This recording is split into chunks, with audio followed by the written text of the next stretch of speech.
Pagamayon 馬太福音。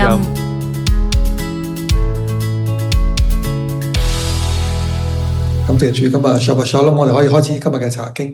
今日會同大家咧睇呢個嘅馬太福音3章1到17節嘅經文。開始就一齊有個嘅禱告。我哋主，我哋上帝，我哋去禱告你，求你去保守帶領我哋嘅聚會，保守帶領我哋事工。求你與我哋同在，祝福我哋每一個能夠講嘅聽嘅喺你裏面經歷上帝你嘅工作，你自己嘅說話，去幫助我哋更好嘅成為你嘅子民。祈禱奉耶穌基督名求，阿門。好，咁我哋咧喺馬太第3章裏邊啦，咁咧就會去翻我哋今日所講嗰個嘅結構嘅話咧，就會開始進入去到耶穌嗰個嘅侍奉嗰度啦。咁啊，今次真係開始咧洗禮就進入嗰個嘅侍奉噶咯噃。咁喺嗰個嘅結構裏邊，你見到咧耶穌好多時候係一個嘅行動，一個嘅教導，然後最尾有一個嘅說話結束咁樣嘅。咁喺我哋呢個嘅叫做第3章一路到第7章裏邊咧，咁就去到呢個大段落啦，就係登山部分嘅段落。咁但係開始咧就會講咗佢受試探啦、呼召門徒啊、呢啲嘅經文先。嗱，咁今次第3章咧主要分兩段。咁咧就頭嗰12節施洗約翰嘅事工啦，第13到17節咧就係耶穌咧佢係被顯明為一個咧神嘅兒子嘅嗰個嘅咁嘅情況嘅。OK， 嗱，咁開始嘅時候咧，咁我請大家一齊幫我讀好嘛？呢個嘅第3章1到第6節啦，預備起。在那些日子，施洗的約翰出來，在猶太的曠野宣講。你們要悔改，因為天國近了。這人就是以賽亞先知所說的，在曠野有聲音呼喊着，預備主的道，修直他的路。這約翰身穿駱駝毛的衣服，腰束皮帶，吃的是蝗蟲和野蜜。那時耶路撒冷、全猶大和全約旦河地區的人都到約翰那裏去，承認他們的罪，在約旦河裏受他的洗。OK， 唔該晒。咁大家睇呢段經文咧，應該好熟嘅經文啊。其實福音書，你會問咩問題啊？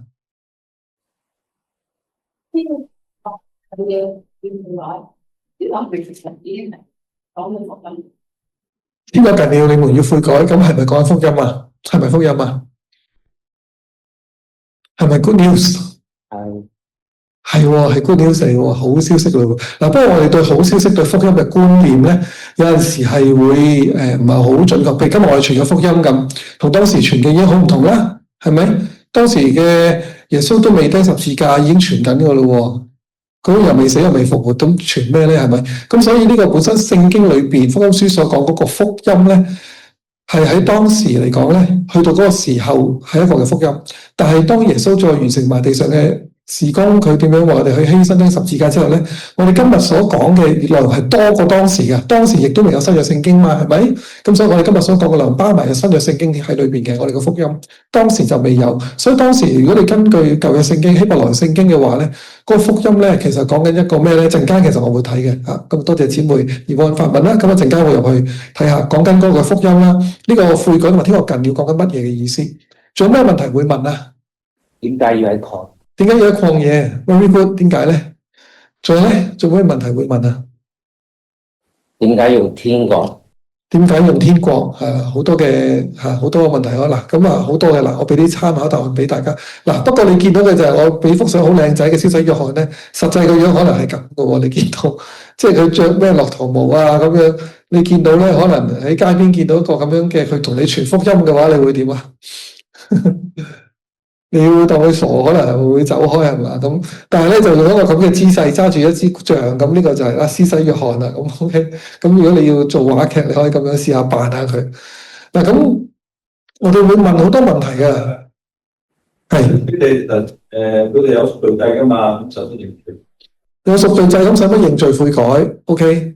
係啦，咁係啦，點解要認罪悔改咧？但係點解要洗禮咧？係咪好多問題喎？係咪即係譬如嗱，咁洗禮都唔係話完全唔明白嘅，因為咧喺舊約聖經裏邊都有一啲叫潔淨嘅禮儀，都係要洗嘅。OK， 係啦，咁所以呢個何謂悔改咧？咁樣同嗰個嘅悔改有咩唔同咧？咁咁所以咧，其實呢度有少少咧特別洗禮喺兩約之間有啲發展添㗎。特別我哋喺昆蘭群體死海古卷裏邊見到佢哋嗰啲嘅即係昆蘭嘅人，佢哋喺中間好多時候好注重個潔淨，好注重自己係咪喺神面前蒙佢悅納，咁就好多洗禮啊潔淨嘅禮儀嘅。咁就同我哋今日好唔同。可能會問啲咩問題咧？咁樣施洗約翰係邊個啦？即係我哋今日知啦，但當時嘅人點解會知佢係邊個嘅咧？你試下着到佢頭先嗰個人嗰件衫咁樣走出嚟喺度嗌啊！天國近了，你們悔改咁，你估有冇人聽你講啊？但係呢度唔係嗰啲人個個都當佢好似哇好景仰佢，就個個跟晒佢去洗禮噶咯喎！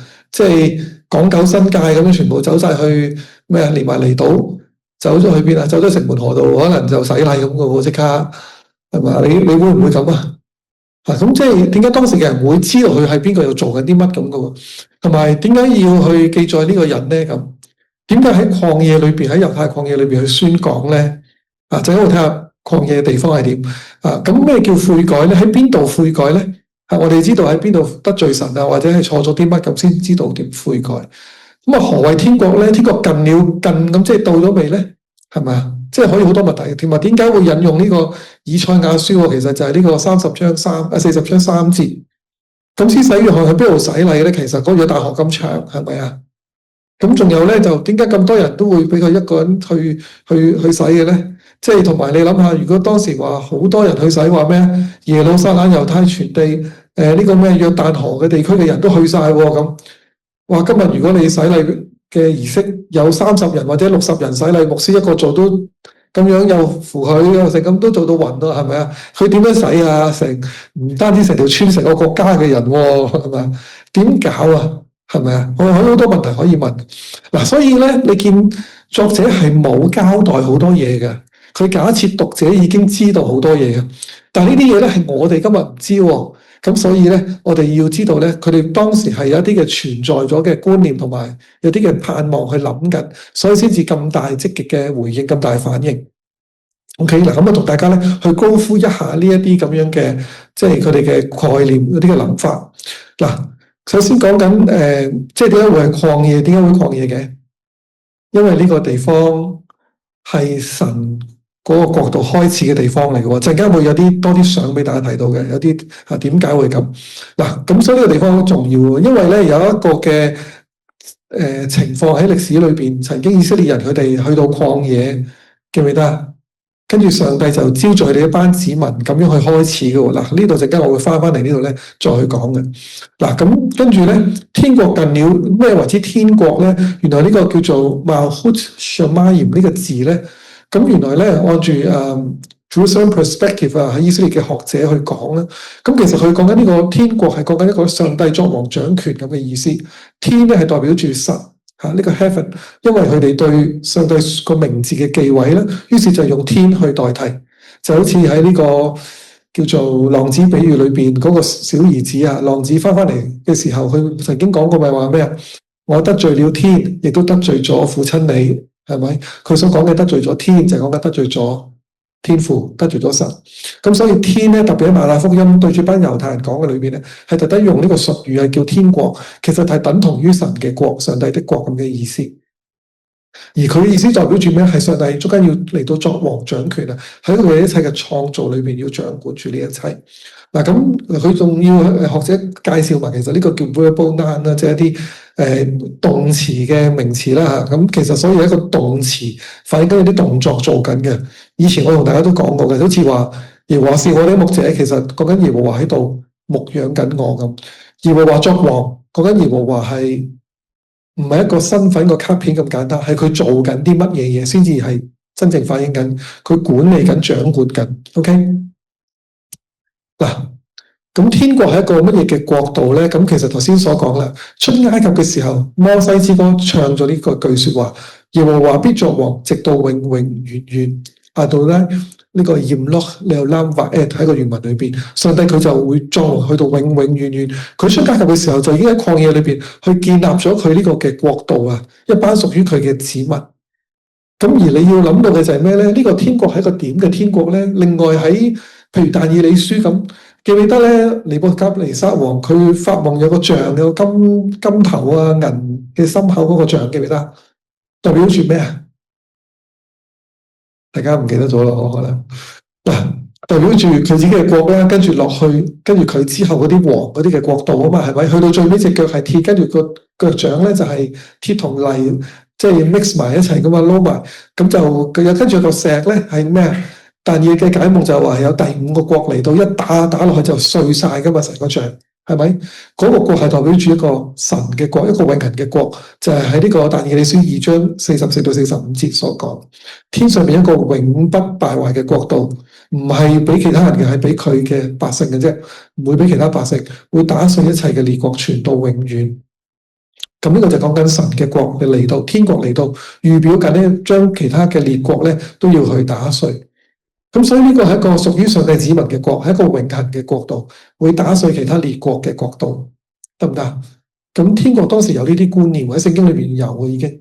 咁而馬太福音佢話你們要悔改。咁佢哋要改啲乜嘢嘢咧？咁原來悔改呢個字咧，亦都唔係新約聖經先出現叫人悔改嘅。舊約聖經咧，嗰啲先知咧，耶和華嘅先知已經成日叫人哋悔改回轉，係咪？翻去邊啊？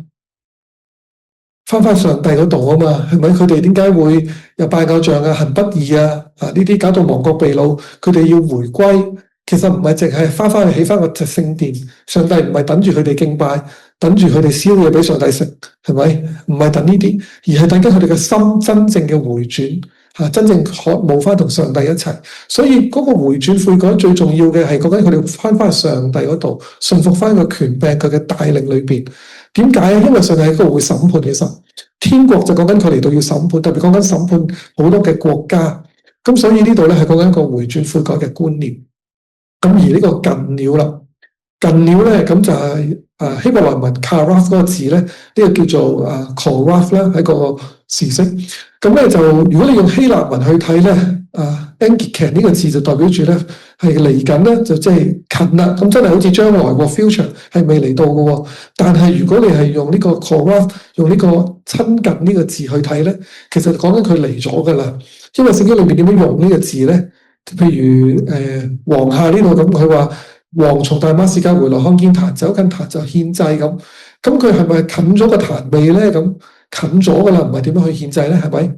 或者下邊申命記所講，人若娶妻同房之後就恨佢，於是就捏咗啲嘢去誣衊佢，就話娶咗佢同佢親近嘅時候咧，發現咗佢冇一個貞潔嘅憑據咁。咁呢個親近咗佢未嘅咧？咁當然係親近咗嘅咯，跟住就喺度誣衊佢咯。咁所以呢個係講緊啲嘢係發生咗嘅。呢個字係講一個咧完成咗嘅情況嚟嘅，得唔得？咁所以咧，當然啦，喺福音書裏邊佢唔係話一個咧講緊個時間究竟係發生咗未，係講而家就嚟啦。就好似你搭地鐵，個地鐵嚟到月台埋站啦，咁地鐵到啦，咁你點啊？其實你唔係諗緊佢仲有幾耐到啊，仲爭幾秒啊，定係點？而係你要上唔上車啊嘛？係咪？咁你要睇下你係咪你要去嘅目的地咯？我哋要諗嘅，所以係諗緊呢啲嘅。應該當時人就要知道天國嚟啦，你係咪要去悔改？呢個係最重要。咁所以你要當佢到咗咯。咁天國嚟到，對於當時第1世紀嘅猶太人，佢哋會諗到啲乜嘢嘢咧？咁係啦，會諗到啲咩啊？其中一個會諗到嘅咧，就係話。天國要嚟咯，佢哋要悔改翻上帝，歸向佢啊！全部咁而末世觀嘅裏邊咧，佢哋嘅末世觀裏邊咧，其實有一個咧，對於彌賽亞大衛子孫嘅國度嘅觀念嘅，係啦。咁我本來想考下大家嘅時間關係咧，就俾大家開估啦。咁其實就係講緊咧，佢哋有一個嘅期盼，就係耶和華對大衛之約嘅應許嘅期盼咧，一路都未成就嘅。OK， 喺呢個撒母耳記下第7章裏邊，當大衛話要幫耶和華起個聖殿，咁耶和華都話：我都唔使要間屋嘅，其實 OK。咁但係最尾上帝都准許咗起個聖殿啦，俾大衛嘅子孫所羅門去起啦。咁但係與此同時咧，上帝亦都應許俾大衛咩咧？應許俾佢後裔去起呢個嘅殿宇，同時會建立佢嘅國，佢嘅皇位去到永遠嘅裏邊。呢個就變得好重要啦。呢個係一個永遠嘅國度，永遠嘅皇位。而呢樣嘢咧，就仲未去真正出現嘅。咁所以呢個係一個天國同聖殿嘅一個預言啦、預表。咁我哋知道喺耶穌基督就佢嚟到要成就呢個天國，建立一個屬靈嘅聖殿咯噃。嗱，咁跟住啦，呢個嘅詩篇第2篇，當講到話有一個嘅即係上帝嘅國度要嚟到要成就，有個君王去到永遠嘅時候咧，另外其中喺詩篇第2篇裏邊，我唔知大家熟唔熟呢篇嘅詩篇咧？呢篇詩篇咧其實係一篇總體咧唔係好明佢講乜嘅詩篇嚟嘅，因為裏邊好多人喺度對話講嘢嘅。OK， 咁但係好快好簡單咁講咧，咁就係開頭講咧好多嘅列國外邦咧喺度對抗上帝嗰個受膏者係嘛？佢哋咧要對抗上帝。咁但係咧，上帝就話佢已經立咗佢呢位君王喺個聖山度啦。上帝個旨意係會去成就嘅，於是就嗤笑呢班咁嘅列國嘅君王。佢就話咩咧？我已經立到我嘅即係君王受膏者，呢個係我嘅兒子，我今日要生你。咁詩篇第2篇呢度咧，亦都福音書常常會引用嘅經文嚟嘅。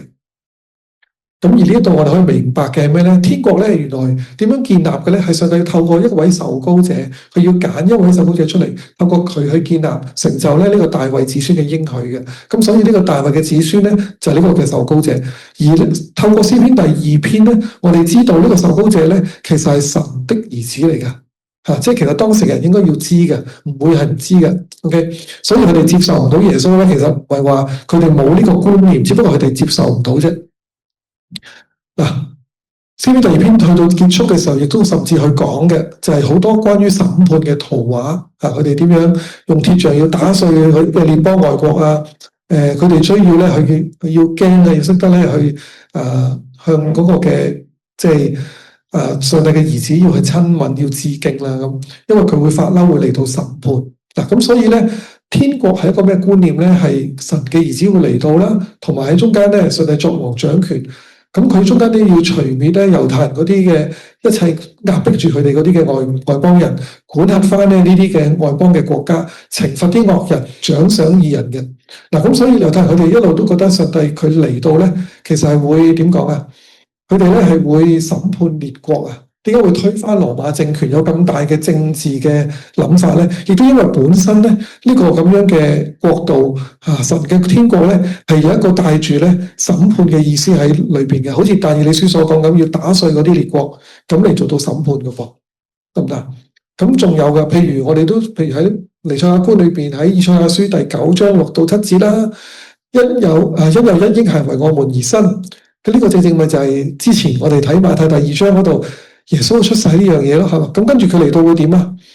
佢嘅政權同埋平安會加增無窮，佢會坐喺大衛寶座上面治理佢嘅國，以公平公義使國咧呢個堅定穩固啊！即係好穩固地，佢嗰個嘅國度會傳到永遠。咁另外仲有其他經外文獻咧，譬如以諾一書啊、以斯拉4書呢啲都有類似嘅講法嘅，講緊上帝嘅兒子呢位彌賽亞嚟到咧，要去堅固呢個嘅國度，喺中間咧佢會治理。咁所以你見到彌賽亞佢係耶和華嘅兒子，佢嚟到係會施行審判，透過呢個審判咧去帶嚟和平，建立佢嘅國度噶噃。咁所以咧當時嘅人會有呢啲嘅理解。咁而點解所以會喺呢個嘅曠野咧？咁因為頭先都講咗啦，以色列民佢哋出埃及就去到邊啊？去到曠野啊，係咪就咁去開始嘅？咁所以咧越開始天國係應該點樣嘅開始法咧？咁如果要好 biblical、好聖經咁樣去開始咧，就應該喺曠野裏邊去開始，好似昔日以色列民出埃及咁樣。嗱，呢幅相咧喺呢個猶太曠野嘅地方嚟嘅。咁啊，你見到喺個山崖邊有間教堂，咁啊坐車去咧，坐喺耶路撒冷坐1個鐘頭去到附近咧，跟住行翻一段路先至上到去嘅，都好唔容易啊。OK， 咁就點解會有啲咁嘅教堂喺度咧？咁其實修道院咁樣啦。咁都有某程度上去到曠野嗰度咧，去紀念神嘅 ，OK， 即係紀念呢個即係天國喺中間嘅開展啦。咁當然仲有好多中世紀佢哋啲修士咧要去到曠野嘅原因。咁但係咧，我哋知道咧呢個猶太嘅曠野咧係神國開始嘅地方。咁你試下今日去曠野度傳福音咁點啊？其實曠野咩意思咧？曠野即係冇人嘅地方就係曠野啦。你會唔會去啲冇人嘅山卡啲地方，跟住就去傳福音開佈道會啊？唔會喎，係咪啊？但係你見到約翰佢會咁樣做嘅話，會點啊？港九新界所有嗰啲人走晒去呢度吓，走晒邊，可能走在沙頭角，跟住喺呢個咩深圳河嗰度咁樣洗禮，去啲好偏僻嘅地方咁，但係啲人會走晒去嘅喎，所以你應用唔到嘅，你唔可以直接按字面應用嘅，因為當時有一個好深嘅背景，聖經嘅背景喺度，當時嘅人係會咁樣去嘅，得唔得？所以我哋就冇辦法好容易去理解，因為呢度正常係冇人噶嘛，呢啲地方點會走去曠野嗰度去宣講？你大聲嗌咧，冇人聽到咁。但係呢度想講緊俾我聽咧，天國佢點樣去開展嘅咧？唔係 exactly 好似今日我哋期望之中咁嘅，而係講緊咧，當天國要開展嘅時候，全部咧係按住好多關於聖經嘅一啲諗法，當時嘅人係會明，所以佢哋會走咗去嗰度嘅噃。正常嘅話咧，你係做咁做係做唔到嘅。OK 嗱，咁所以點解會講話喺呢個嘅曠野裏邊有聲音喊着說預備主的道，修直他的路咧？所有嘅人，所有係屬聖經嘅人都知道，天國開始咧，一定要去到曠野嗰度開始，呢個先至係成就緊個應許嘅。就好似咧，以賽亞書裏邊所講，喺曠野有聲音呼喊主嘅道，修直佢嘅路。咁呢個就係以賽亞，我哋叫做 Second Isaiah 第二以賽亞啦，由40章去到呢個56章裏邊。咁所以呢度其實係去到55啦。咁所以呢度其實講緊一個咧，當時嘅人去到亡國被擄裏邊，點樣翻去回轉，翻去上帝嗰度咧？咁就要好似行過曠野咁，翻去上帝嗰度咁樣。咁而呢個咁嘅明白咧，去到耶穌時期咧，其實已經好清楚嘅，好多人都會咁睇嘅，包括咗施洗約翰，包括咗當時嘅猶太人，包括咗喺死海昆蘭群體嘅人。所以咧，喺死海古卷裏邊咧，亦都佢哋喺佢哋嘅叫做社群守則，去到呢個 1QS 第8章裏邊咧，都引用緊呢個以賽亞書第40章3節呢度都咁講嘅，一樣係咁講話佢哋去到曠野。所以點解佢哋死海古卷嘅人走咗去死海嗰啲曠野裏邊咁喺嗰度等神翻嚟啫？佢哋就預備緊神嘅國，佢哋都咁樣預備緊嘅，其實得唔得？咁所以呢個係當時人會明白嘅觀念嚟噶。咁所以而呢度我哋見到，當馬太佢話預備主的道，修直他的路咧，其實係講緊乜嘢？係邊個嘅主咧？我哋好快讀經咧，就以為係主耶穌嘅道咯，修直耶穌條路，等耶穌嚟啊嘛，係咪？我哋好快就諗緊施洗約翰預備緊呢樣嘢，但係其實呢度引緊聖經嘅，當時講緊預備耶和華嘅道路，係耶和華嘅計劃要開展，上帝嘅國要嚟到，天國要嚟到，得唔得？係講緊呢樣嘢嘅喎，所以呢個主應該講緊主耶和華嘅喎，得唔得？咁講緊約翰喺度做緊上帝嘅工作。OK。嗱，咁另外仲有一個就係佢哋對以利亞嘅嚟臨嘅期待咯噃。咁點解會特登着呢啲咁樣嘅衫啊、駱駝毛嘅衣服啊、腰束皮帶咧？咁其實因為聖經裏面有講咗以利亞係一個咁樣嘅身份，佢會着呢啲嘅衫，會着呢啲嘅即係毛衣啊、皮帶啊咁樣。咁而喺馬拉基書亦都咁樣應許咗咧，即係今日我哋講緊舊約最後嗰卷書係咪？咁啊，先知書嗰位叫12先知裏面最尾嗰卷啦，應該咁講。就話看啊，耶和華大而可畏嘅日子未嚟之先咧，我要差遣以利亞先知到你嗰度嚟到，咁他必使父親嘅心轉向兒女，兒女嘅心轉向父親。呢個正正係一個修復關係、回轉悔改嘅時候，免得我來咒詛這地，就以致到唔會有個審判嚟到。咁所以咧，佢哋一路去猶太人嘅明白，就係以利亞咧喺末後嘅日子，佢會嚟到去扭轉呢個子民同神嘅關係嘅，得唔得？咁所以咧。施洗約翰特登着到以利亞咁嘅衫咧，咁嚟到啲人係唔使問嘅啦，啲人就知道呢個係嗰個要嚟嘅以利亞。於是咧，佢哋喺中間就知道係上帝嚟到，真係要接納翻佢哋咯。佢哋唔會再係被亡國被擄咁樣，佢哋而家都受緊羅馬政權嘅壓制咯。我哋終於可以抬起頭啦，咁有一個咁嘅諗法。咁所以咧，佢哋見到施洗約翰嚟到咁樣去講呢個以賽亞書嘅信息，着以利亞着嘅衣服。佢哋就明白到天國嚟到啦，真係得唔得？咁所以係佢哋好明呢啲，不過我哋今日唔明啫嘛。嗱，咁因為話你哋要悔改，佢哋承認緊啲乜嘢嘅罪咧？咁樣原來咧，按住學者嘅講法咧，其實唔單單講緊佢哋個人自己有時我一時唔小心啦，一時貪心啦，一時做咗多啲咩自己認下罪，跟住先食聖餐咁，唔係就講緊你個人嘅罪啊，而係講緊佢哋本身咧係諗緊整個國家得罪咗神，所以佢哋咪亡國被擄，所以咪受緊羅馬政權嘅壓制咯。佢哋覺得佢哋都喺個罪裏邊都未能夠處理到嘅，所以上帝未完全帶領佢哋復興翻佢哋以色列國啊嘛。OK， 咁所以佢哋都會好明白，原來整個國家係有一啲罪喺當中嘅。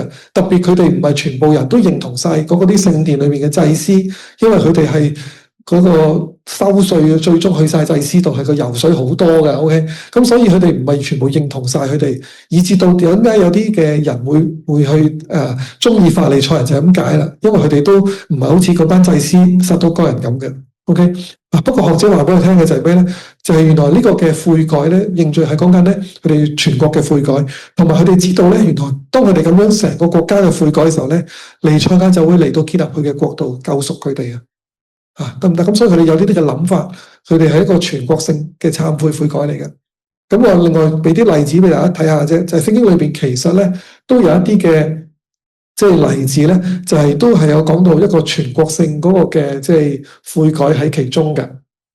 OK， 嗱，譬如申命記啦，譬如喺歷代志下啦，其實都有一啲咧係呼籲緊啦，或者叫做講緊咧，當時好似係天國近了，佢哋需要去悔改嘅情況嚟嘅，得唔得？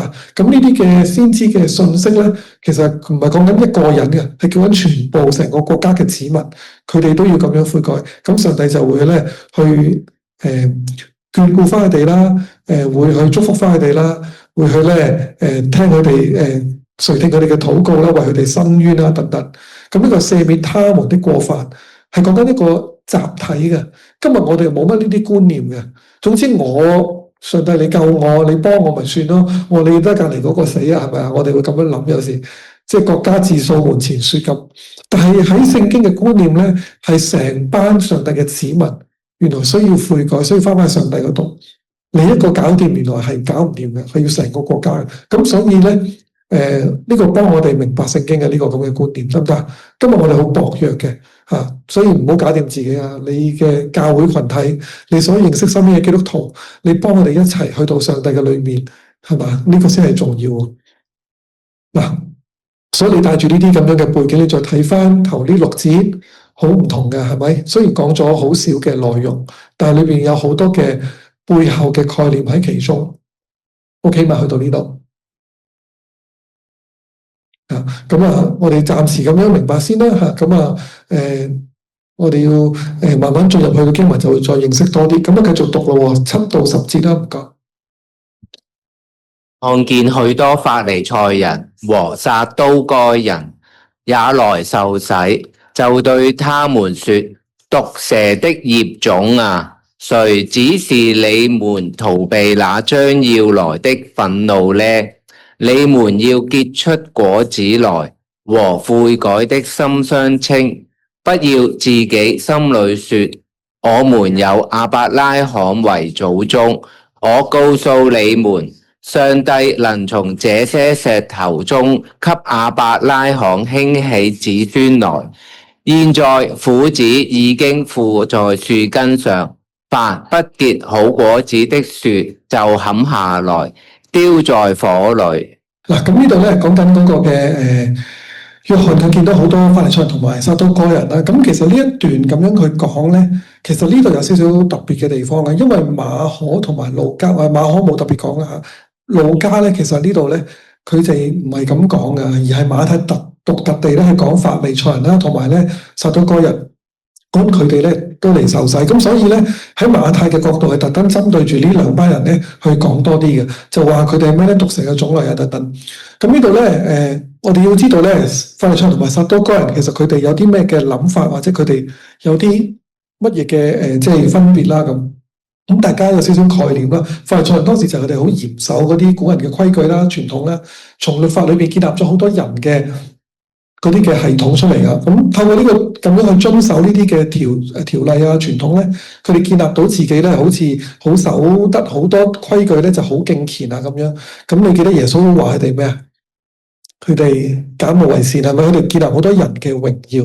而撒都該人咧，佢哋大部分就一班咧，佢哋生嚟就祭司嘅即係家族後裔，所以佢哋會自持住自己咧係嗰個權貴啦嚇，佢哋就係嗰個聖殿嘅祭司，呢啲好高級嘅身份。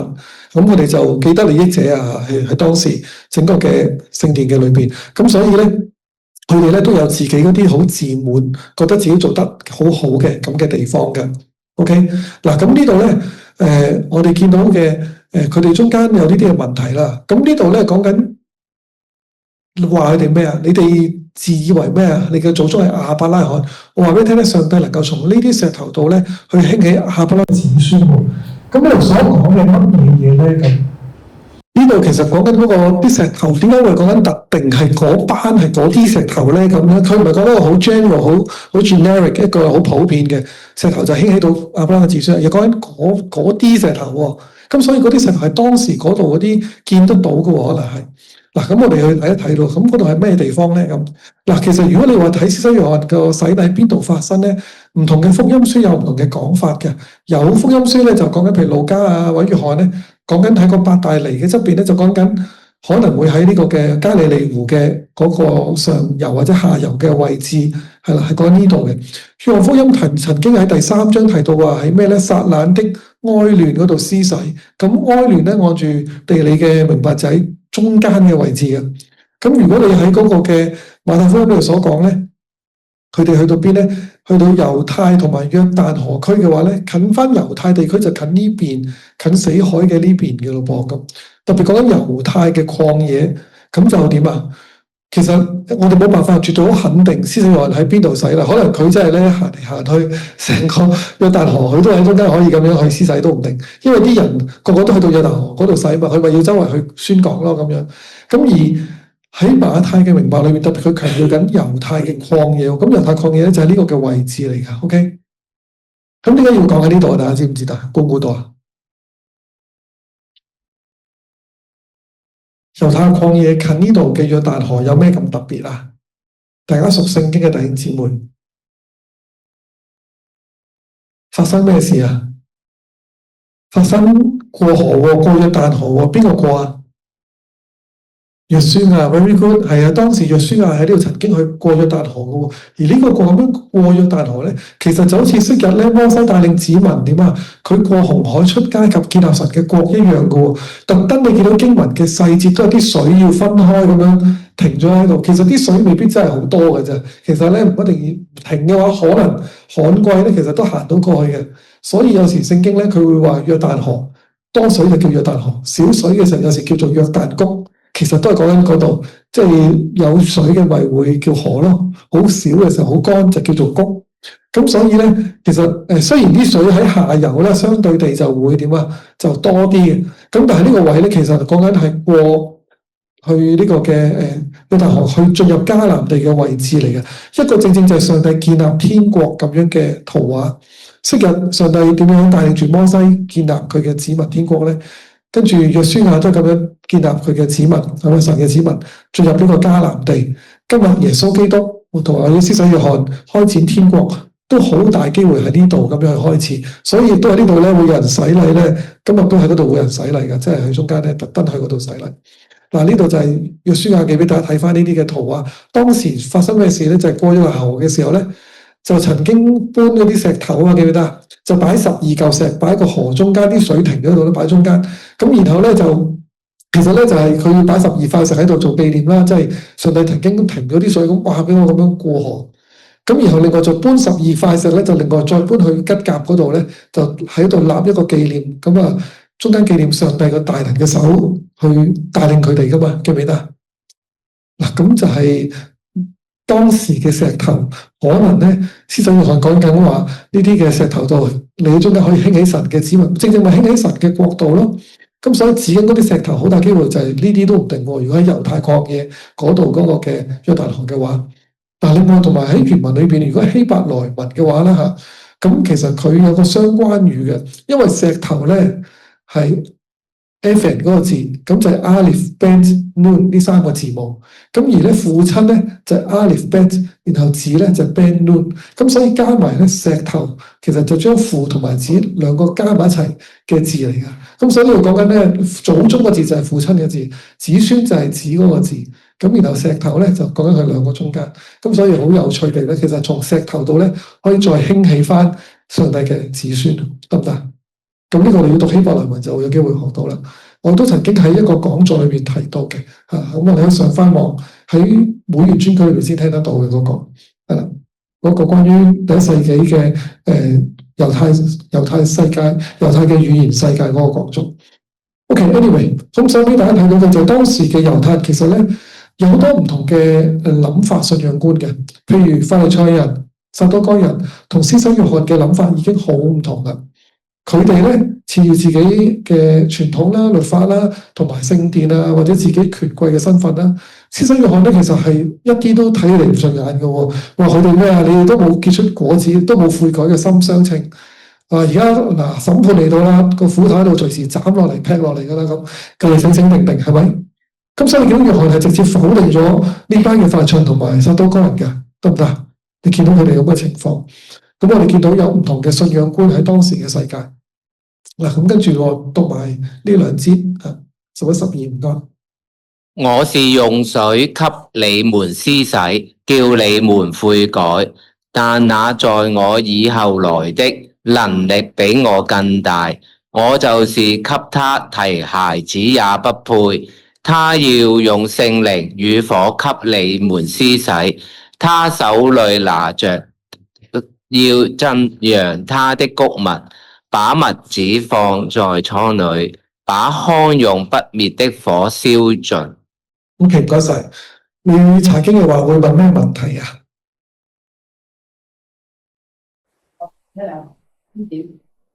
啲人覺得自己有問題，咁點悔改？咁如果啲人覺得自己有問題，就係正常係唔會悔改嘅嗰啲人，係啦。咁冇辦法噶啦。不過佢哋喺當時，因為活喺呢個羅馬帝國嘅統治底下咧，佢哋知道自己未係去到上帝嘅要求，未係復興翻自己嘅國咯。咁即係上帝都未真正好似喺亡國被擄裏邊真正建立翻佢哋自己出嚟，而嗰個大衛嘅應許都未成就。神嘅國都未嚟到，咁而佢哋嘅明白就因為我哋做得唔好咯，我哋做錯咯，咁呢個唔係就係個人嘅問題，係整個國家層面啊。咁所以咧，就算佢哋覺得自己唔錯都好，當整個國家未 ready 咧，其實都係需要咧，即係要禱告、代禱、守望等等。咁就係佢哋都會知道，唔係完全係悔改晒咯。咁佢哋嘅悔改講緊一個回轉，翻去上帝嗰度。即係話有啲人都係離開神，有啲人都唔係願意去親近神嘅。咁有呢啲情況係嘛？嗱咁仲有冇其他問題啊？講彌賽亞嗰個能力點解用嗰個分別同埋用嗰個糠秕去滅咗？點解用呢個糠秕？點解用呢啲圖畫？嗱，咁大概咧，當時呢啲圖畫係啲農耕嘅圖畫，係咪？嗰個簸箕就係啲你篩啲穀物咧，就係講緊佢有啲嘅，你用嗰啲以前嗰啲磨咧，磨咗嗰個穀物同個衣分開咗之後咧，咁然後你要去到去揚起佢噶嘛，係咪？咁而呢個咁樣嘅揚起佢嘅時候咧，就會俾大風吹走咗嗰啲好輕嘅衣，跌翻落嚟好重嘅穀物就會喺翻度。係啦，咁呢啲咧就係當時佢哋咧就會咁樣去做，有啲會用簸箕，有啲用嗰啲好似泥耙咁咧，喺度喺度爬去割破嗰啲嘅即係穀物嗰啲殼咁樣嘅。OK，咁呢個係一個咩圖畫嚟㗎？將嗰啲嘅麥子收喺倉裏邊，啲糠就用不滅嘅火燒盡。呢個係審判嘅圖畫嚟嘅喎，我哋喺福音書裏邊都見過耶穌會用類似嘅講法㗎嘛，係咪？記得耶穌喺第13章講天國比喻，咪講到有啲雜草同埋麥子同埋嗰啲叫稗子啊、稗子，咁就喺中間一齊生長嘅時候，好唔好一齊掹走咗嗰啲雜草啊咁樣先㗎嘛？咁耶穌就話咩？我等佢一齊生啦，臨到最尾先至掹咗佢咁。講緊呢個咧會捆埋去拎火去燒咗佢，跟住嗰啲嘅好嘅穀物就會收埋喺倉裏邊咧，係一個分開嘅圖畫，一個審判嘅圖畫嚟嘅喎，係咪？嗱，我哋明白呢啲啦，應該唔難明嘅呢個。仲有咩你會問啊？咩叫做幫佢拎孩子都不配啊？今日可能我哋屋企我個仔咁，可能細個哇阿爸放工翻嚟即刻就擔對鞋俾我，可能講緊好孝順，係咪嗰啲孝順啊？孝順都不配，定係想講咩？聖靈同火嘅洗禮代表啲咩啊？今日大家受咗聖靈同火嘅洗禮未啊？係嘛？咁呢啲可能我應該都要問嘅問題啦。我哋去睇下好冇？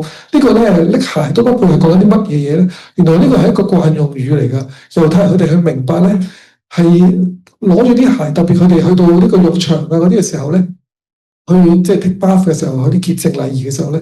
呢個其實講緊一個嘅功能啊，有個功能係咩咧？就係一個奴隸所做嘅功能嚟嘅。即係好似你屋企個工人咁，工人都大概唔會啊。今日你沖完涼，工人會唔會拎對拖鞋俾你咁樣啊？你入門口會唔會遞對拖鞋俾你啊？佢唔會啊，應該因為佢都係工人啫嘛。奴隸就會啦，奴隸就真係會咁樣做嚇。咁但係如果施洗約翰佢話佢連呢樣嘢都不配，咁即係咩啊？佢做耶穌嘅奴隸都不配啊！見面到佢嗰種，佢已經當時其實好出名嘅，全部人都聽佢講去到洗禮。但係佢話：唉，我喺耶穌面前，奴隸都不配。佢見到佢一份謙卑啊，見唔見到啊？嗱，咁佢喺中間咧好有影響力嘅，但係佢都係謙卑。不過佢對住上帝啫，對住耶穌咁佢就會好謙卑。啊，對住啲犯錯就繼續係咁鬧。你見到佢係一個咁嘅情況嚟嘅，得唔得？嗱，咁呢度慳翻時間，我唔詳細講啊。但係你見到係一個咁樣嘅表達。嗱，咁聖靈同火嘅洗禮係啲乜嘢咧？嗱，水嘅洗禮咧好明顯嘅，好具體嘅，係咪？好實體，你浸喺水裏邊。咁呢個係乜嘢嘅洗禮咧？就係講緊喺外在嘅行為，你做到俾人睇個儀式嚟嘅。個情況有啲似喺肉身割禮咁樣啊，咁就係喺呢個外表上面、實體上面做嘅。而聖靈同埋火咧係抽象、係屬靈嘅。OK， 喺人嘅生命裏面，喺個心裏面工作，呢啲係上帝先做到嘅工作嚟㗎。即係就算你今日侍奉都好，你傳福音都好，係神嘅靈嘅工作喺人嘅內心工作先至扭轉先做得到悔改，係咪？唔係我哋講幾多做幾多就做到。咁所以咧，耶穌嚟到要做嘅係咩咧？當施洗約翰講緊佢做嘅一啲表面嗰個都有內心嘅，即係反映緊內心嘅悔改嘅。但係咧，耶穌做緊嘅喺人嘅生命裏邊做一個咧。好似咧嗰個屬靈嘅割禮咁，心靈裏邊嘅割禮咧嗰個悔改一樣。而火嘅洗禮亦都有兩重嘅意思咁，同大家睇下。嗱，首先睇下聖靈先。喺以西結書裏邊講到嘅，佢要將佢嘅靈放喺你裏邊，等你能夠做咩咧？神嘅靈俾我哋做咩噶？能夠順從佢嘅吩咐。我哋靠你自己做唔到神嘅吩咐嘅。我靠你自己，我梗係想做我自己中意做嘅嘢啦。我邊有可能順服神啦？係神嘅靈感動我哋，等我哋去順服喺佢嘅旨意裏邊，係咪？咁所以呢個你信咗耶穌嘅人，有神嘅靈進入你生命裏邊，你先至會聽到神話，你先至會順服到神嘅，係咪？如果唔係，佢唔會咁樣去即係降服喺主耶穌嘅面前嘅，係咪？咁所以神嘅靈嚟到係幫我哋做呢樣嘢。以西結書已經講咗類似嘅情況，喺呢個嘅四海古卷嘅昆蘭群體都有類似嘅，佢講緊嚟到潔淨我哋嘅生命。等我哋咧去離開嗰啲嘅罪污啊，離開嗰啲嘅即係講大話等等。嗱，咁所以咧聖靈嘅洗禮講緊，其實係上帝對我哋嘅看顧嚟嘅。上帝唔看顧你，佢唔會俾個聖靈俾你嘅。嚇，佢俾個聖靈俾你，等你能夠活到佢嘅吩咐，俾你能夠正直咁樣去行佢嘅心意，係嘛？咁呢個就係神聖靈嘅工作。所以咧唔好淨係睇到表面。會唔會識講方言啦？會唔會碌地啦？定點啊咁？唔係話要否定晒所有外在嗰啲嘅表現，只不過講緊咧神嘅靈嘅工作主要唔係咁。點解當時以前嘅人行咁多神蹟嘅啫？咁因為嗰啲需要咯嚇。今日如果你行到神蹟嘅時候咧，一定係有啲好唔尋常嘅需要咧，係以致到你要咁樣去做先得嘅。可能你去咗某啲好落後嘅部落。食人族嘅部落，咁你唔行個神蹟，佢哋根本就唔會聽你講嘅咁。咁舉個例，咁好多時候係多啲好極端嘅情況先至會咁。咁所以咧，聖靈嘅工作咧，唔係一啲我哋就咁追求表面有嗰啲咁樣嘅做到啲乜，而係你可唔可以去順服到神咧咁？當一個人被神嘅靈充滿咧，佢完全行喺神嘅旨意、佢嘅心意裏邊。咁你見到耶穌嘅生命係點就係啦。OK，咁跟住咯，火係代表啲乜嘢嘢咧咁？嗱，火嘅洗禮咧有兩個嘅意思嘅，可以代表住。嗱，咁第一個係乜嘢嘢咧？嗱，你按照上下文嘅意思係代表咩？火代表住審判喎，即係毒蛇咁樣，話毒蛇都好啲火重咁啦，好似係嘛？即係話都好勁，好似火蛇咁。咁跟住咧，全部啲上下文講咩憤怒啊，個斧頭嚟斬你啊，丟喺火裏邊啊，用嗰啲咩糠咧，用不滅嘅火燒盡啊咁。咁呢個代表咩啊？審判喎，係咪？咁所以第一個意思我可以明白嘅咧，就係審判喎。有冇第二個意思啊？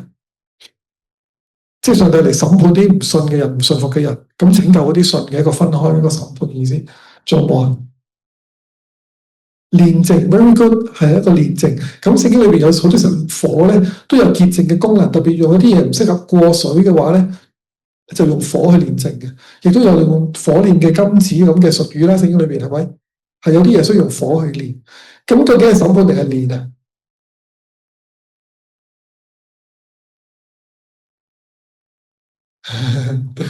好難喎，兩樣都係，我哋好叻嘅，兩樣都係咁。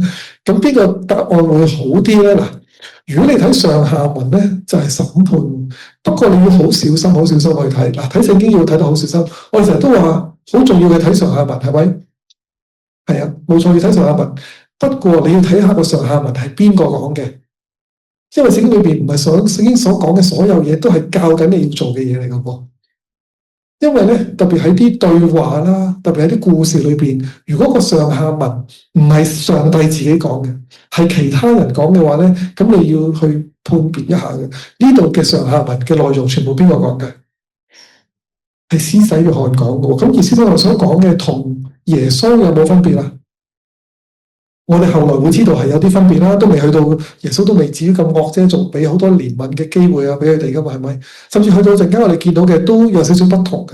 嗱，咁所以咧，冇錯，按住上下文，的確講緊一個審判，但呢一個係施洗約翰嘅明白啫。我自己會覺得更加好嘅解釋咧，係講緊當時咧係信上帝嘅人，佢哋生命被煉淨、被更新嘅。咁喺當時嚟講，因為耶穌佢做緊嘅事咧，未係即刻做緊呢個審判。耶穌喺個比喻天國比喻都咪話等將來先啦，遲啲先啊嘛，係咪？咁所以呢個火嘅嚟到咧，唔係即時嘅 ，OK 嘛？咁所以當時都要煉淨佢嘅生命。咁我哋讀埋最尾呢段咯。咁啊，唔該。當時耶穌從加利利來到約旦河，到了約翰那裏，請約翰為他施洗。約翰想要阻止他，說：我應該受你的洗，你怎麼到我這裏來呢？耶穌回答他：暫且這樣做吧，因為我們理當這樣履行全部的義。於是約翰就醫了他。耶穌受了洗，隨即從水裏上來，天忽然為他開了，他看見上帝的靈降下，仿佛鴿子落在他身上。這時天上有聲音說：這是我的愛子，我所喜愛的。OK， 唔該晒。咁如果你要大查經，你會問咩問題咧？乜嘢係義？非常之好，好重要嘅問題，因為好重要嘅就係履行全部嘅義啊嘛。其實義呢個字咧喺呢度馬太福音唔係第一次出現噶啦，係咪？之前講約瑟係嘛，所以義呢個字呢個觀念咧之後繼續講嘅喎。後來甚至講話你哋嘅義如果唔勝過法利賽人嘅義就入唔到天國啊嘛，係咪？所以義呢個觀念好重要嘅。咁猶太嘅義嘅觀念係咩咧？簡單嚟講咧係講緊上帝去喜悅，係啦。咁如果用希臘嘅意思係講緊啲咩咧？希臘嘅意思講緊咧，你冇罪，喺個法庭裏邊判你冇罪。咁而呢兩個咁樣嘅觀念咧，其實聖經裏邊都有噶。如果你睇保羅書信比較希臘式對外邦人咧，就會比較多啲嗰啲嘅咁嘅觀念，講緊一個咧喺神面前可以稱義，可以無罪啊。咁但係咧，聖經唔係就得一個咁樣嘅意思嘅，好多時候咧，聖經嗰啲字咧有好闊嘅意思，包括埋一個咧。義嘅意思就呢度你行上帝嘅律法，譬如我哋陣間係之後啦，睇到上帝去第6章冇記錯，講緊乜嘢係義咧？佢哋嗰啲會施予啦，會禱告行善啦，嗰啲都係義啊，行上帝吩咐嘅事嚇，行律法嘅事，咁呢啲就係一個義嘅事，咁就講緊你行到上帝嗰個喜悅嘅事情。仲有冇其他問題啊？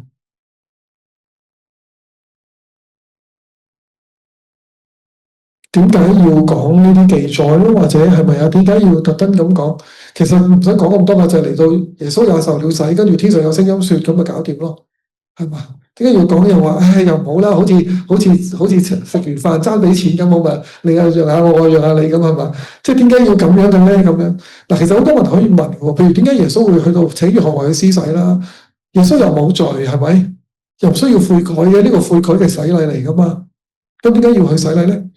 約翰佢點解又要阻止耶穌咧？係咪？咁點解會咁講咧？點解我受你洗啊嘛？咁講，佢想講嘅乜嘢咧？咁耶穌又答得好妙喎，妙問妙答喎，咁就咁啊，暫時咁啦，算啦，唔介意啦，今次呢餐我噶啦，咁樣好似係咪？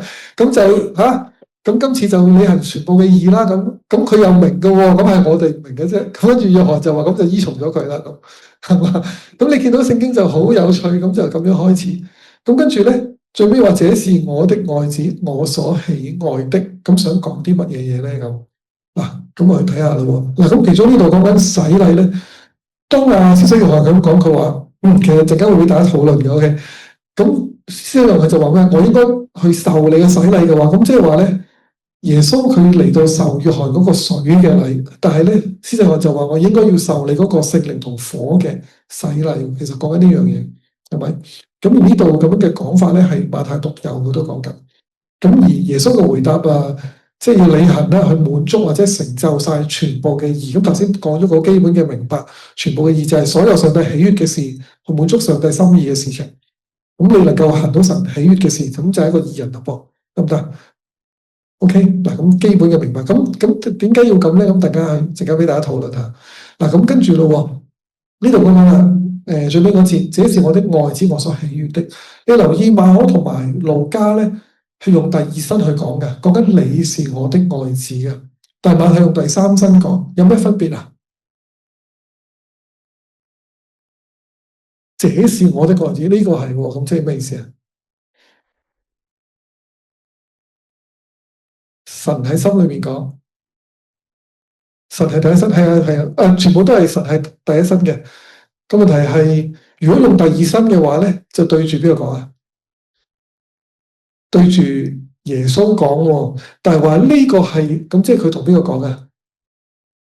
佢同其他人講，佢同所有現場所有人，即係全部當時嘅人，包括現場嘅人，包括施洗約翰都認到，都聽到呢把聲音，都知道係一個公開嘅宣告，耶穌就係神嘅兒子，係一個咁樣嘅宣告嚟。咁所以呢個喺馬太嘅表達裏面就好清楚嘅呢樣嘢。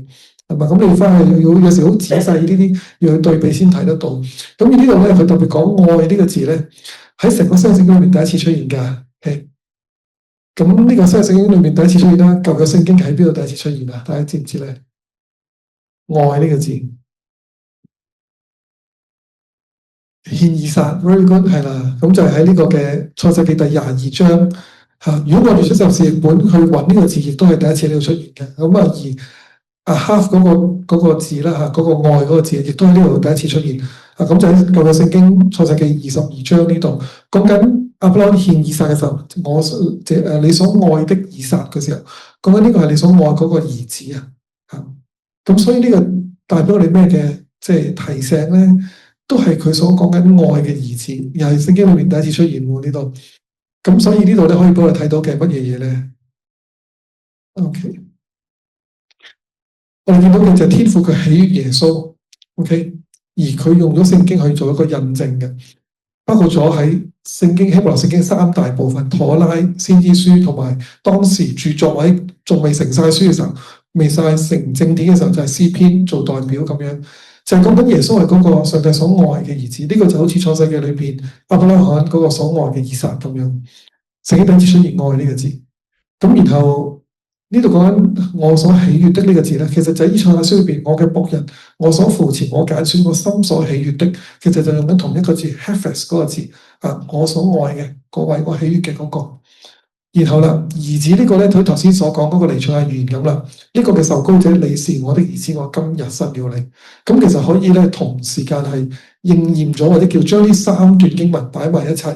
咁就係呢把聲音裏邊咧，用成個嘅希伯來聖經裏邊咧去。confirm 緊，肯定緊耶穌你就係上帝嘅愛子啊！咁所以一個好清楚嘅抌咗個印咁樣，得唔得？就係咁咯。咁我哋去跟住就俾大家討論咯。唔好意思，今日晏咗啲。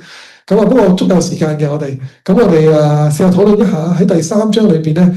咁主要記載緊施洗約翰佢宣講天國嘅福音同埋行悔改嘅洗禮，耶穌都受咗洗。咁耶穌既然冇罪又唔使悔改㗎，OK？咁點解要受呢個約翰嗰個悔改嘅洗咧？即係點解為之行諸般嘅義咧？咁同埋大家試下比較下施洗約翰同埋耶穌嘅對話，同埋佢嘅講嘅說話。咁你比較下中間有唔同嘅人物提到，包括咗法利賽人啊、撒都該人，跟住施洗約翰同埋耶穌咁樣。咁你中間可以睇到啲咩屬靈嘅提醒或者應用咧？咁樣好嘛？咁俾大家試下討論下。OK， 好嗱，咁我就分享下我嘅自己參考答案啦。不過咧，未分享之先咧，都好快要講翻先。頭先我咧講漏咗少少嘅。咁咧，其實大家講得好好嘅。咁不過咧，我冇講到嘅就咩咧？頭先有啲問題為開頭講咗好多嘅，譬如嗰個洗禮，施洗約翰一個點樣可以幫咁多個人洗啊？咁樣係咪？咁其實點樣洗嘅咧？咁就唔係好似今日我哋咁一個牧師咧去扶住佢咁樣落去水度浸3次啊咁樣。咁咧我就冇擺啲相出嚟。咁但係咧喺當時猶太人佢哋嘅行嗰個嘅洗禮或者叫潔淨嘅一個水禮係點做咧？係佢哋自己做嘅，唔係有人扶佢嘅，係唔可以掂佢嘅。因為佢哋自己咧，如果你揾到喺當時嗰啲嘅浸池嘅考古裏邊，就係話佢哋自己會行落去，好似兩堂樓梯咁，一個行落去，另一邊就上翻嚟。落去嘅時候咧，你一邊就好似你自己污穢嘅身體咁樣落到去，咁個水池裏邊啲水係流動嘅，佢哋叫做 living water。咁就係流動，然後上翻嚟嘅時候咧，一邊就潔淨嘅咯喎，咁所以排住隊落去嗰邊就排住隊上翻嚟咁樣，咁就大家唔可以掂到大家嘅喎，因為你係沾染不潔係咪？所以佢哋係自己落去浸嘅，係落去自己咁樣浸3次咁樣嘅。OK，咁呢個就猶太人當時第1世紀咧，佢哋嗰個嘅洗禮嘅儀式、潔淨禮嘅儀式。OK，咁呢個咧就我哋可以咁樣去理解。咁同埋頭先都弟兄都提醒咗我，其實係啊，的而且確咧猶太佢哋咧呢個洗禮有2個嘅意思喺裏邊嘅。一個咧就係講緊佢哋去潔淨啦，另一個咧真係有身份嘅轉變。不過呢個通常就講緊咩咧？係佢哋嗰啲嘅猶太人嘅喺神面前嘅嗰個一個更新嘅身份啦。咁特別係如果都有外邦人。佢哋要加入猶太教喺當時啊，外邦人入猶太教咧，佢哋都會有嗰啲，譬如要行割禮啦，佢哋都會有行呢個咁樣嘅儀式嘅嚇，咁就係喺當時嘅時期就要做一個水禮咁樣去轉教咁樣叫做，咁所以呢個係身份上嘅轉變，咁所以咧譬如頭先弟兄提到耶穌個身份有轉變喎，都係嘅，呢個喺中間咧佢哋會去開始咧，耶穌會侍奉啦，咁樣係一個好獨特嘅身份，咁上帝確立佢呢個身份 ，OK。嗱，咁咧就我哋去到睇下今次嘅題目啦。個問題講緊耶穌嗰個嘅，即係既然冇罪，又點解要去受洗咧？係咪？嗱，咁啊，除咗頭先所講嘅啲之外咧，咁呢度講緊個諸般嘅義啊，係咪？咁其實就包含咗啲乜嘢嘢嘅咧？乜嘢係上帝佢所去喜悅嘅咧？咁耶穌當然係冇罪啦。咁仲要有時冇罪都唔等於即係你冇犯法。咁係冇罪咁，但係唔等於你係討神喜悅噶嘛，係咪？咁而耶穌佢生命要討神喜悅嘅時候，其實仲有一啲豐富啲嘅明白。第一樣嘢就係咩咧？佢其實係好謙卑，佢承認緊約翰做緊天父嘅事工，佢喺度認同喺表達緊咧，即係約翰嗰個嘅呼召嗰啲人去悔改嘅呢件事咧，係佢贊同。佢唔會因為自己個身份比約翰大就點啊？於是我就睇佢唔起啦，即係今日我哋咁噶嘛，我哋我係呢個高在上身份，佢做嗰啲咁樣嘅咁低下嘅侍奉啊，咁啊得啊，由佢慢慢做啦。咁有時我哋好容易用咗世界嗰個階級觀念咧，去套落侍奉裏邊。但係你見到耶穌唔係咁樣睇嘅，耶穌冇話因為約翰做啲低級啲嘅侍奉就睇低佢，唔係咁睇。所以耶穌喺中間係，因為嗰個都係天國嘅侍奉，嗰個都係神嘅侍奉嚟噶。嗰個重要係因為嗰個係神嘅工作啊，唔係因為嗰個人做嗰個係邊一個。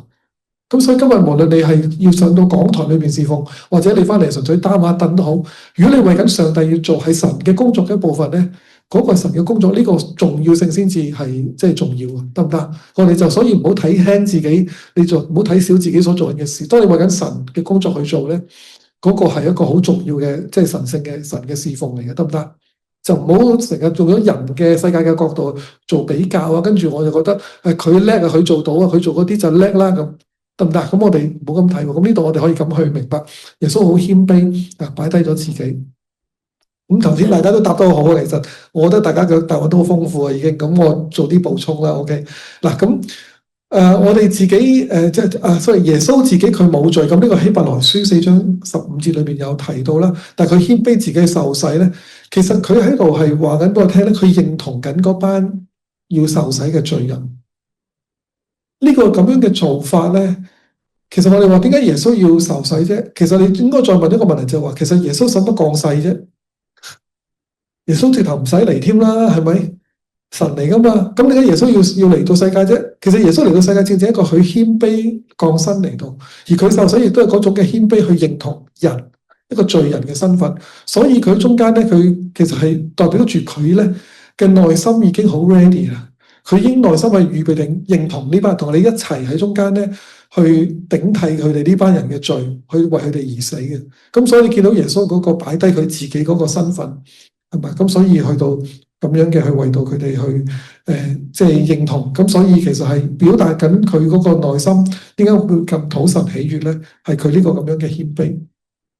同埋頭先我都講過，其實嗰個所謂嘅悔改咧，唔係就係你個人有冇罪嘅，係整個國家、整個以色列嘅國民喺當時，佢哋係咪上帝所喜悅、所悅納咧？咁所以呢個係全國性嘅悔改。耶穌嚟到參與緊一個成個國家都需要悔改嘅情況，唔係就係話耶穌有罪要悔改，係整個國家要歸向神。咁耶穌作為一個以色列國嘅一份子，咁所以參與喺其中咯。你明唔明我嘅意思啊？咁就唔係就係講緊佢自己係有罪咁嘅情況啦。OK 嘛？咁其實仲有冇咧？仲有嘅喎。咁如果我哋去睇到耶穌佢所做緊嘅事，同埋約翰去比較嘅時候咧，其實約翰做啲係一啲外在嘅儀式，當然都有內心嘅悔改。但係耶穌繼續要喺人嘅心裏邊咧，要去讓佢生命係討天父嘅喜悅。咁所以佢自己嘅內心要全然討天父喜悅先。佢要行到上帝嗰個嘅即係所做嘅工作，係咪？咁包括咗上帝嘅計劃，就係要有一個悔改嘅洗禮手，你自己都參與其中，唔會話因為我係耶穌，於是我有特權，我有個 privilege， 我就嗰啲我就可以唔使啦咁。耶穌其實從來都冇違反聖經嘅律法咁樣咧，就話呢啲因為我係神嘅兒子，我咪唔使做咯咁。佢冇咁樣做嘅，所以我哋就算去睇違反安息日咁計咧，耶穌佢唔係違反嘅，不過佢解翻安息日嘅意義喺邊度，我哋之後會講噶啦嗰啲嚇，咁就即係點樣為之叫遵守緊安息日，唔係就係話表面行2里路以外啦，即係唔做嗰啲嘢就等於守緊，乜嘢為之守咧咁？所以耶穌係解釋翻嘅，得唔得？咁所以咧我哋要知道耶穌佢點樣去行出上帝嘅計劃同埋吩咐。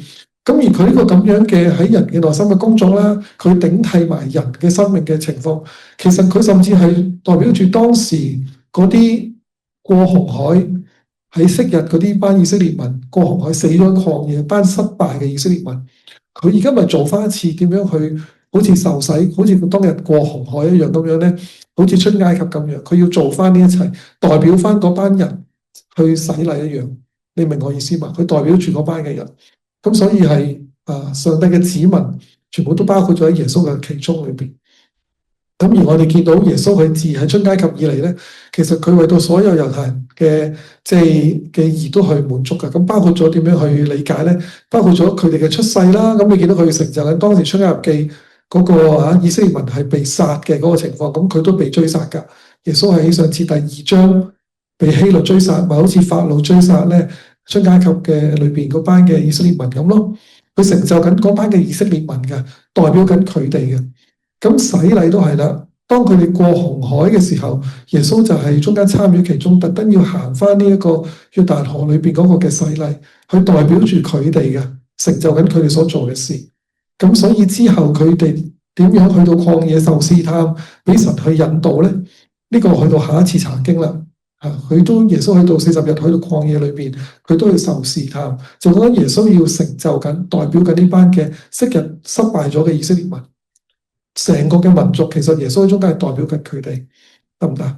咁所以帶俾我哋一個明白，耶穌要帶嚟一個新嘅出埃及，新嘅出埃及就係透過嗰個過紅海，就好似佢水禮一樣咁啦，得唔得？咁如果佢唔做，樣樣都唔做，即係好似摩西既然可以帶領以色列民過紅海，咁摩西係咪自己唔使過啊？佢摩西都過噶嘛一齊，係咪？你明白？咁所以佢其實係做緊當時上帝嗰個出埃及嗰個嘅再一次嘅出現嘅情況。嗱咁。跟住第二條問題得唔得？咁大家其實都答到嘅，不過我補充下啦。咁施洗約翰同埋耶穌嘅對話裏面，可以反映緊啲乜嘢嘢咧？有咩屬靈嘅提醒應用咧？咁逐個睇下啊。嗱，其實裏面咧有3班人嘅，有法利賽人，好多法利賽人同埋呢個撒都該人啦，施洗約翰啦，同埋耶穌。嗱，留意佢哋全部都係侍奉緊神嘅喎，全部都喺度做緊上帝嘅工作嘅。不過係用唔同嘅層面，係咪？嗱，咁施洗約翰就話咩啊？你們要悔改，天國近了呢句說話咧，其實係一個佢哋呢班人咧就聽咗呢個呼籲，就去咗洗禮啦，即係法利賽人同埋撒都該人，係咪？咁佢哋表面都有做嘅，而施洗約翰喺度做緊啲乜咧？佢按住上帝嘅計劃，好忠心咁侍奉緊。OK，咁耶穌就未有啦。咁跟住咯噃，跟住當施洗約翰佢講，譬如我唔係全部講晒嘅，有部分有需要就講出嚟。毒蛇嘅業種啊等等，鬧佢哋噶嘛，係咪？咁言下之意即係咩啊？即係施洗約翰話緊呢班人咩啊？佢哋去做洗禮係一個好虛假。佢哋即係只不過喺宗教儀式上邊咧，你捉唔到我有咩錯處啊？我又有返教會，有做奉獻，有洗禮，咁你對我無可指責噶咯喎？咁樣我平時唔使即係唔需要做到下下每樣嘢都咁敬虔啫，係咪？我有返自己生活咪得咯？咁等等係咪？即係佢總之做咗啲人哋或者教會好似要求咁嘅情況，喺一個宗教上邊要求咗啦，咁我有洗到禮咪得咯。咁所以你見到施洗約翰佢係好勞氣啊，咁樣就指責噶咯，理直氣壯咁樣就指責佢哋。咁不過你見到施洗約翰嘅指責咧，其實有少少自以為是嘅。佢純粹係佢自己個人對上帝心意嘅一個揣測或者解讀。我哋之後見到耶穌冇咁樣鬧到呢班人咁，未去到咁嘅，去到好後，去到馬太第23章先至去到咁樣啦。但係當時好早期嘅侍奉，耶穌未有咁做。咁佢係自己有一個對真理嘅解讀同埋點樣嘅理解咧，佢待人嘅標準咧就會咁樣做。咁所以今日有時我哋都係咁啊，都有少少自己覺得自己侍奉緊神啦，我哋就好理直氣壯。咁我對自己嘅解釋就係啱噶啦。咁所以我就咁樣做，咁於是咧就覺得對方你唔達到我所講嘅個情況就有問題等等，係咪？咁亦都有時會譬如sorry呢次係你們要結出果子啦，與父嘅心相稱，亦都言下之意就係佢哋咧得宗教表面嘅儀式，就未有結出果子咯，冇一個悔改嘅果子出嚟咯噃。跟住耶穌跟住施洗約翰話佢哋，你哋心裏邊講話，我哋有亞伯拉罕嘅遺祖宗等等，佢哋恃住自己嘅背景、出身、身份、地位啦。咁所以佢哋恃住呢啲咧就點啊？我冇咩真正嘅果子結出嚟都得咁樣咯，得唔得？我從呢啲説話見到咧，其實係講緊話緊呢班嘅法利賽人嘅一啲問題，但係同時間亦都見到施洗約翰自己咧好理直氣壯去講嘅時候，都有少少自以為是嘅情況。而當施洗約翰佢同阿耶穌對話嘅時候咧，佢呢度仲未到，佢就繼續講緊你話個斧子喺個樹根你要劈落去啦咁樣。咁但係耶穌咧佢就點啊？耶穌佢嚟到嘅時候咧就話我仲會我同你用一個水去施洗啦，但係耶穌就會用聖靈同火去施洗啦等等。咁但係佢講呢句説話，其實佢繼續講緊咧就係話個審判咧個簸箕點樣揚淨嗰啲穀物咧要收喺倉裏邊，同埋咧麥子收喺倉裏邊咧，但係啲糠就要係被火燒盡。嘅言下之意就係講緊咧，你哋咁樣做呢啲表面嘅嘢咧，水禮嘅儀式咧，你哋以為咁足夠咩？其實佢哋都仲未知道啊，即係呢班人佢哋都仲唔知道，其實仲需要喺內心裏邊都經歷聖靈同埋火嘅洗禮、煉淨同埋更新嘅，得唔得？咁所以係即係佢哋呢班人仲有啲嘢係未完全。咁而施洗約翰佢諗緊啲乜咧？佢話洗禮，即係佢嘅洗禮係一個表面嘅禮儀啦，代表咗人係願意立志悔改。咁但係約翰嘅侍奉咧，其實佢係一個人手所做嘅工，一個好似我哋咁今日去侍奉嘅啫。OK，咁佢對住上帝係好謙卑，不過佢對住呢班人咧，都繼續有少少咧，即係好容易就指責佢哋嘅情況。而耶穌咧，當佢用聖靈同火去施洗咧，就講緊一個喺人嘅內心生命裏邊嘅工程啦。我哋見到嘅就係呢啲嗱，咁跟住約翰咧，佢話我應該受耶穌你嘅洗，你做乜嚟到我呢度咧？咁對於呢度反映緊嘅就係約翰嗰份佢其實係一個點樣嘅明白咧？我哋從耶穌之後嘅回應咧，暫且咁嘅話咧，即係話其實雖然約翰做緊神嘅計劃，但係佢未完全咧係真係完全掌握或者叫做到晒上帝嘅心意嘅。佢會因為自己做緊神嘅吩咐咧，於是佢就會將自己講嘅嘢就倍大咗噶。今日有時我哋都係咁嘅，我哋去侍奉緊神咧，就會覺得我哋好啱，好理直氣壯。咁但係見到耶穌佢係好謙卑，耶穌佢自己咧嘅佢將上帝嘅心意同埋佢嘅喜悅係咪中唔中意咧，就擺高過自己嘅意願或者佢自己個身份添。佢係大過約翰啦，但係佢都願意嚟到咁樣做。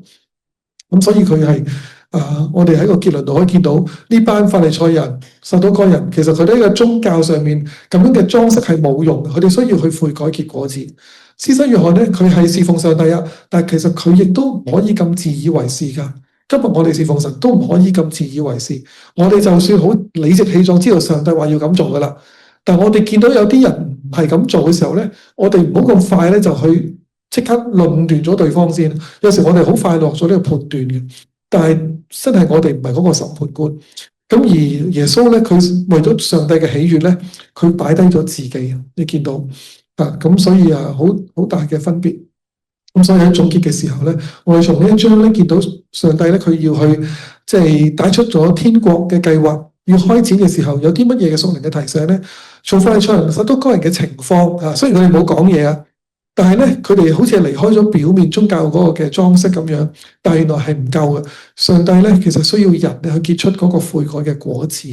咁所以提醒緊我哋咧，唔好諗住仲係做緊啲宗教上面一啲表面嘅裝飾，返下教會啊，即係有聚會下咁樣，跟住就平時過返自己中意做乜就做乜放蕩嘅生活，咁其實唔得嘅。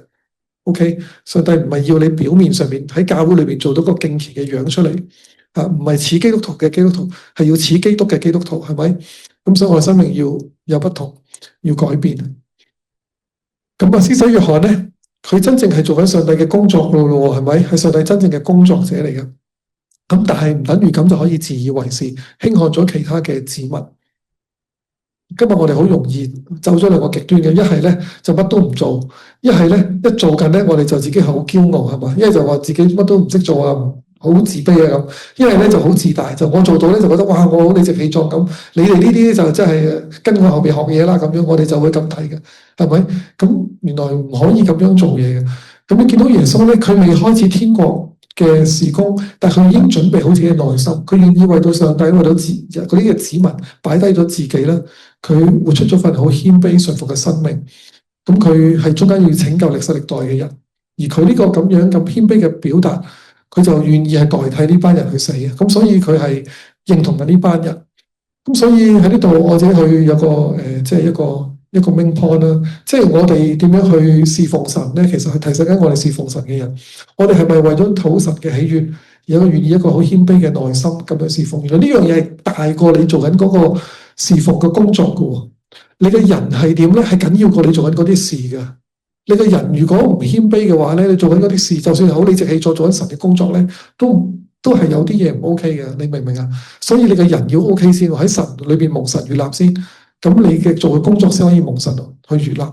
就好似呢個即係亞伯同埋個該人去獻祭嘅時候，神係悅納咗亞伯同埋佢嘅供物，係悅納咗佢個人先悅納佢嘅供物嘅。得唔得？咁你去睇翻嗰度喺創世記第4章有講到，咁所以而呢一個咁樣嘅神嘅工作嘅侍奉，亦都係大過我哋嗰個嘅宗教嘅身份地位。今日我哋唔係因為攞到一個即係會友證啊，有啲乜嘢嘅嚇，恃住我自己宗派大，我教會堂會靚啊，我個教會高啲啊，定唔係因為呢啲嘅嘢咧，值得我哋去驕傲。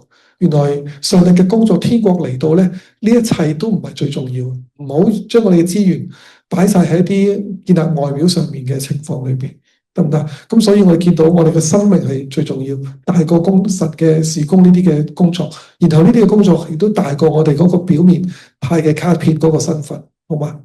咁啊，唔好意思，今日晏咗少少，我一齊有個嘅禱告結束。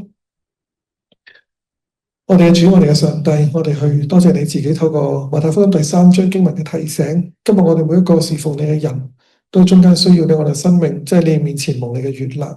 所以主啊，即係求你嘅聖靈嘅充滿，你嘅潔淨，求你嘅火嘅煉淨，你幫助我哋，好叫我哋生命能夠咧剔出嗰啲嘅污穢雜質，能夠咧成為上帝喜悅嘅人。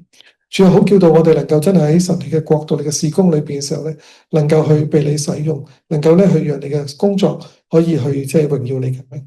主就願意你去幫助我哋、潔淨我哋、使用我哋嘅生命，亦都俾我哋去離開咧，淨係恃住一個宗教嘅表面，我哋做到啲滿足到喺人面前好似好敬虔嘅樣嘅嗰啲嘅情況，幫助我哋從心裏邊咧去悔改，去成為一個上帝你喜悅嘅人，能夠蒙你嘅悅納。